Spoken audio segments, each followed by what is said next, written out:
WhatsApp guys, street का channel में आप सभी का फिर से एक बार स्वागत है। दोस्तों, लास्ट वीडियो में जैसे कि आपको मैंने कमिट किया था कि डॉक्टर स्टॉक नाम की एक अपन सीरीज लाने वाले हैं, जिसमें जो कि है मल्टीपल डॉक्टर्स के यहाँ पर जाकर हम सवाल पूछने वाले हैं। तो मैं कम्युनिटी टैब में आपको सवाल पूछूंगा, आप अपने सवाल जो कि लिख के भेजिएगा, मैं सीधा डॉक्टर से जाके पूछूंगा, ताकि आपको एक क्लिक पे डॉक्टर से कही गई इन्फॉर्मेशन मिले जो कि जेन्युइन और एकदम परफेक्ट हो। सो दोस्तों, डॉक्टर स्टॉक ये सीरीज का पहला एपिसोड आज शुरू करने जा रहे हैं। आज जो कि हम डॉक्टर जादव जी के साथ, डॉक्टर जादव जो कि है 7 साल से हेयर ट्रांसप्लांट कर रहे हैं। इनकी खासियत है दोस्तों हाई डेंसिटी हेयर ट्रांसप्लांट और नेचुरल हेयर लाइन, जो कि आजकल के यूथ की नीड है। सो डॉक्टर जादव, आज का मेरा टॉपिक रहेगा कि मतलब कम्युनिटी टैब में मैंने लोगों को पूछा था कि फिनिस्टेराइड ये जो टैबलेट है वो लेने से लोग डरते हैं। आपको भी पता होगा कि आपके पास जब पेशेंट आते होंगे तो फिनिस्टेराइड सर लेना ही पड़ेगा क्या, क्यों लेना है, इसके अलावा कुछ ले सकते हैं क्या, ऐसे सारे सवाल आते होंगे। सो सर प्लीज सबसे पहले हम जानना चाहेंगे कि फिनिस्टेराइड एग्जैक्टली होता क्या है सर।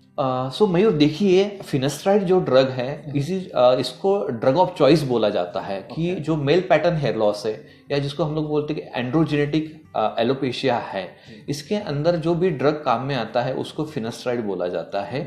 और जो कि FDA approved only single drug है कि जो ओरली हम लोग ले सकते हैं। इसके अलावा कौन सा भी ड्रग दुनिया में US FDA अप्रूव्ड नहीं है जिसको हम लोग रिकमेंड कर सकते हैं। फर्स्ट ऑफ ऑल तो एग्जैक्टली फिनेस्ट्राइड करता क्या है, तो इसके लिए हमें पहले हमें इसकी डिटेल में जाना ज़रूरी है कि हमें हेयर लॉस क्यों होता है। तो हेयर लॉस का एक बड़ा रीज़न ये है कि हमारा जीन्स, कि जो हमारे माताजी के साइड से या पिताजी के साइड में किसी को भी गंजापन अगर है तो हमारे अंदर वो जीन्स कैरी फॉरवर्ड होते हैं और उसकी वजह से हमें हेयर लॉस की शिकायत होती है। तो एग्जैक्टली जीन्स मतलब करते क्या है, तो जिसके अंदर जेनेटिक पैटर्न हेयर लॉस है उनके अंदर 5-DST मतलब 5-डाइहाइड्रोटेस्टोस्टेरोन नाम का जो हार्मोन होता है उसकी मात्रा अधिक होती है। तो उसको कंट्रोल करने के लिए फिनेस्ट्राइड नाम की दवा दी जाती है। सो जो बेसिक कॉज है जो हेयर लॉस का, वो आपकी हाई लेवल ऑफ DST होती है। हर एक ह्यूमन बीइंग मतलब मेल पेशेंट में टेस्टोस्टेरोन नाम का हार्मोन होता है जिसका कन्वर्जन 5-DST में होता है। एक एंजाइम होता है, उसका नाम होता है 5-alpha-1 रिडक्टेज इनहिबिटर। तो ये एक्शन वहां पे जाके करता है ताकि जो टेस्टोस्टेरोन से DST की कन्वर्जन की मात्रा है उसे कम किया जाए। और ये DST ही अपने हेयर रूट्स को वीक करता है, छोटा करता है और एक दिन उसको रूट से लॉस करने के लिए जिम्मेदार होता है। तो इसीलिए जो फिनेस्ट्राइड है वेरी इंपॉर्टेंट है और यही जो ड्रग है वो डॉक्यूमेंटेड है कि जिसके वजह से पेशेंट को बेनिफिट्स हो सकते हैं। So this is what guys, finasteride जो कि है, जैसे कि सर ने कहा कि DHT को कंट्रोल करने के लिए सबसे ज़्यादा इंपॉर्टेंट होता है। और फिनिस्टेराइड जो कि FDA अप्रूव्ड एक ऐसा ड्रग है जो डॉक्यूमेंटेड भी है और ऑलमोस्ट 80% डॉक्टर सजेस्ट करते होंगे। जी। सो सर, अभी नेक्स्ट सवाल मेरा आता है कि फिनिस्टेराइड लेना ज़रूरी ही है या कोई दूसरा उसका सब्स्टिट्यूट हो सकता है? देखिए, फिनेस्ट्राइड जो ड्रग है वो आपको जेनेटिक हेयर लॉस में काफ़ी हद तक हेल्पफुल करता है। 70-80% जो बॉल्डनेस होती है आपकी, जिसमें थोड़े थोड़े बाल बचे हैं, उसको इम्प्रूव करने में फिनेस्ट्राइड काफ़ी हद तक इम्प्रूवमेंट साबित करता है। तो फिनेस्ट्राइड को हम लोग ना नहीं कह सकते हैं जहाँ पे हमें एंड्रोजेनेटिक एलोपेशिया का सवाल आता है। एंड्रोजेनेटिक एलोपेशिया के सिवाय दूसरे रीजंस होते हैं, लाइक आपका डाइटरी प्रॉब्लम्स हो, न्यूट्रिशनल प्रॉब्लम्स हो, स्ट्रेस रिलेटेड डिसऑर्डर्स हो, उसमें हम लोग एडिशनल में आपको न्यूट्रिशनल थेरेपी दे सकते हैं जिसमें विटामिन, एंटीऑक्सीडेंट उसके साथ कंबाइन किया जाता है। बिकॉज हर हेयर लॉस या हर बॉल्डनेस एंड्रोजेनेटिक नहीं होता है, तो ये हमें देखना जरूरी है इसके अंदर। सो डॉक्टर, मेरी पब्लिक जो कि है अभी जो सवाल लेके बैठी है उससे शुरुआत करते हैं कि क्या फिनेस्टेराइड के ऐसे कुछ साइड इफ़ेक्ट्स हैं जिसमें कि उन्हें सेक्सुअली प्रॉब्लम हो सकते हैं, परफॉर्मेंस इशू आ सकता है, ऐसे कोई साइड इफ़ेक्ट्स है सर? डेफिनेटली है, ऐसा नहीं है कि नहीं है। 3% मतलब आउट ऑफ 100 सिर्फ 3% लोगों में जो सेक्सुअल प्रॉब्लम्स हैं वो आते हैं, डॉक्यूमेंटेड है और एक्सपीरियंस भी किया गया है पेशेंट ने। तो मेजर प्रॉब्लम जो होता है कि सेक्स करने की इच्छा कम होना, सेमेन की क्वांटिटी जो होती है वो कम होना या उसका थिनिंग होना, ये मेजर प्रॉब्लम्स होते हैं और ये प्रॉब्लम्स परमानेंट नहीं होते, ये टेम्पररी प्रॉब्लम्स होते हैं। अगर किसी को ये एक्सपीरियंस करते हैं तो हम उसको स्टॉप करके एक 3 to 4 मंथ्स में ये फिर से नॉर्मल हो जाते हैं। तो इसलिए 97% लोगों में ये प्रॉब्लम नहीं आता है।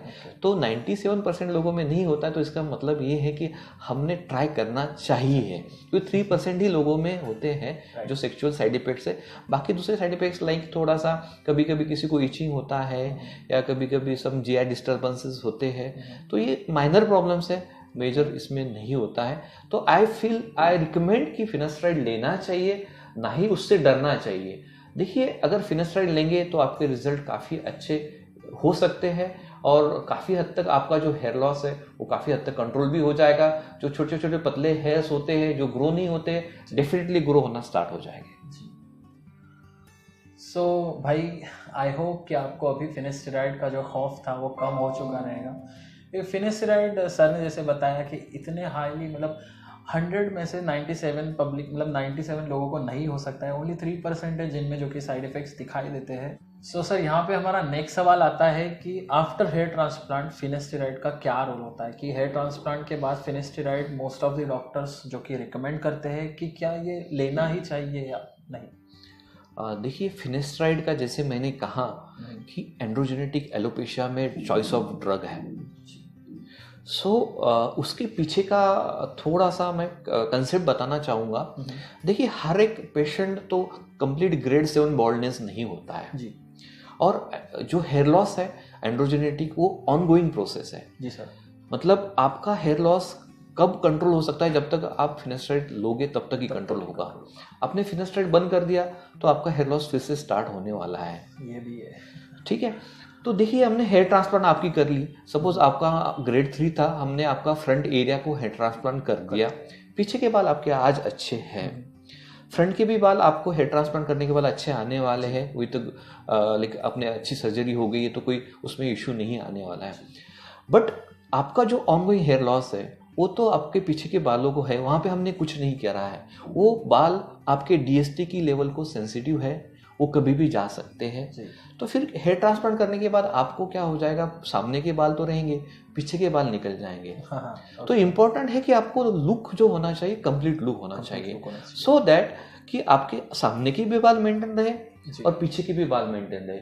सो दोस्तों, मयूर के जरिए मैं आपको ये बताना चाहता हूँ कि फिनास्ट्राइड से ना डरिए, फिनास्ट्राइड को अपना फ्रेंड समझिए और फिनास्ट्राइड लेते रहिए डॉक्टर के एडवाइस के साथ, ताकि आपका जो कंप्लीट लुक आप चाहते हो। देखिए, हेयर ट्रांसप्लांट सर्जरी एक कॉस्मेटिक सर्जरी है, एक मैं बोलता हूँ कि मेंटल बैरियर ब्रेक सर्जरी है।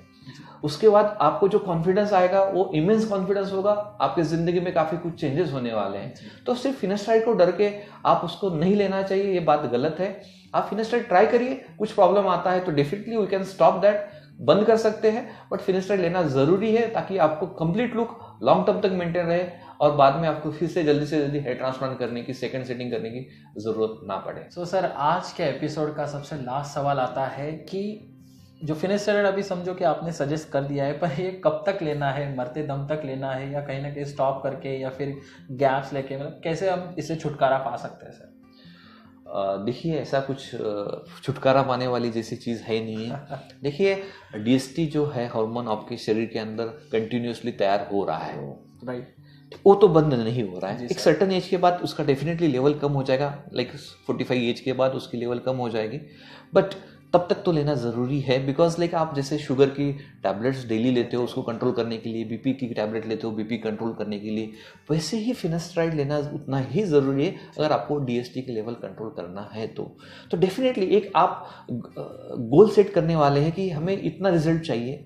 एक रिजल्ट अचीव करने के बाद उसमें हम लोग डोज में कमी कर सकते हैं। जो आप डेली 1 मिलीग्राम फिनास्ट्राइड ले रहे हो उसको डेफिनेटली हम लोग टेपर बोलते हैं, धीरे धीरे कम कर सकते हैं, बट उसको बंद नहीं कर सकते। तो आप क्या कर सकते हैं, उसको बाद में एक बार रिजल्ट आ गए आपको तो 1 दिन बाद आप लेना स्टार्ट कर दीजिए, उसको 6 मंथ्स तक कंटिन्यू करिए, बाद में फिर से आप हफ्ते में 2 बार करके उसको मेंटेन करिए। तो एटलीस्ट आप ट्वाइस अ वीक उसको लेना काफ़ी हद तक ज़रूरी है, अलॉन्ग विथ सम मिनॉक्सिडिल और सम हेयर सीरम्स आप उसके साथ स्टार्ट कर सकते हैं। सो आप कंटिन्यू करिए, कोई लॉन्ग टर्म तक मेजर साइड इफेक्ट्स नहीं है, और एक सर्टेन एज के बाद डेफिनेटली आपको उसका ज़रूरत भी कम महसूस होगा फिनास्टेराइड का। ओके, सो दोस्तों आई होप कि ये जो 4-5 मेजर सवाल थे आपके दिलों में जो कि है जगह करके बैठे थे, तो उसके जवाब जो कि सर ने अच्छी तरह दे दिए हैं एक इजी लैंग्वेज में। ज़्यादा हम मेडिकल लैंग्वेज आपको बता नहीं रहे, क्योंकि इजी वे में आपको सभी इन्फॉर्मेशन जो कि आपको समझे। तो डॉक्टर जादव को जो कि है बहुत बड़ा थैंक यू कहेंगे कि उन्होंने अपना कीमती समय जो कि है दिया। एक्चुअली मैं 1.5 हफ्ते से जो कि है इन्हें कांटेक्ट कर रहा था और भी डॉक्टर्स को कांटेक्ट कर रहा हूँ। सो सर ने जो कि है अभी लेट नाइट में हमें थोड़ा सा टाइम दिया है, सो बहुत ज़्यादा मैं बड़ा थैंक यू कहना चाहूँगा। और आशा करता हूँ सर कि अगर फ्यूचर में वापस किसी इन्फॉर्मेशन की ज़रूरत पड़े तो मैं आपका दरवाज़ा ठकठकाऊँगा और वेलकम पेशेंट के जो कि सवाल आपके सामने पेश करूँगा। So thank you so much sir आज वीडियो में आने के लिए और इन्फॉर्मेशन देने के लिए। अगर आपको वीडियो पसंद आई हो दोस्तों, प्लीज़ लाइक कर दीजिएगा और वीडियो आपके दोस्तों के साथ शेयर भी कर सकते हो जो फिनिस्टेराइड टैबलेट को डरते हैं, ताकि उनके दर्द जो कि है कम हो जाए। Thank you so much, love you from the heart.